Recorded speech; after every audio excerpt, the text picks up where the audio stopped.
തീവ്രവാദികളുമായി സൗഹൃദം സ്ഥാപിക്കുകയും പിന്നീട് അവരെ വകവരുത്തുകയും ചെയ്ത മേജർ മോഹിത് ശർമ്മയുടെ ധീരതയുടെ കഥ നിങ്ങളെ അമ്പരപ്പിക്കും. 2004 ഈ സംഭവം.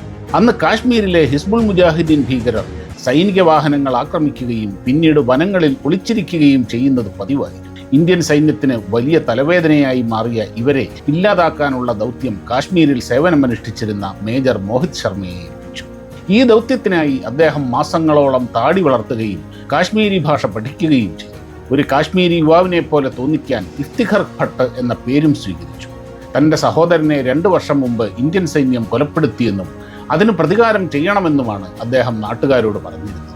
ഈ കഥ കേട്ട തെക്കൻ കാശ്മീരിലെ ഷോപ്പിയാനിൽ ഒളിച്ചു താമസിച്ചിരുന്ന തൊറാറ, സബ്സാർ എന്നീ ഹിസ്ബുൾ മുജാഹിദ്ദീൻ ഭീകരർ ഇഫ്തിഖറിനെ വിശ്വസിക്കുകയും അവരുടെ ശൃംഖലയുടെ ഭാഗമാക്കുകയും ചെയ്തു. ഈ സമയത്ത് മേജർ ശർമ്മ അവരുടെ ഒളിത്താവളങ്ങളെക്കുറിച്ചും ബന്ധങ്ങളെക്കുറിച്ചും പ്രവർത്തന രീതികളെക്കുറിച്ചും വിവരങ്ങൾ ശേഖരിച്ച് ഇന്ത്യൻ സൈന്യത്തിന് കൈമാറി.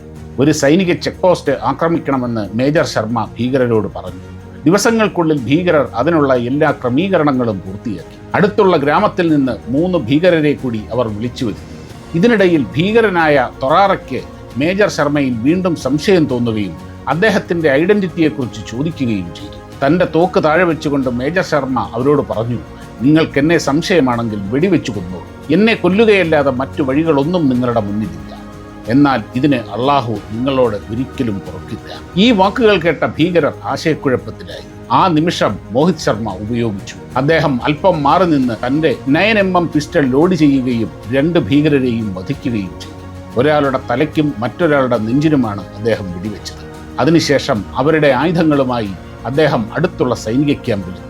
ഈ ഓപ്പറേഷൻ 5 വർഷത്തിന് ശേഷം 2009 കുപ്വാരയിൽ നടന്ന മറ്റൊരു സൈനിക നീക്കത്തിനിടെ അദ്ദേഹം വീരമൃത്യു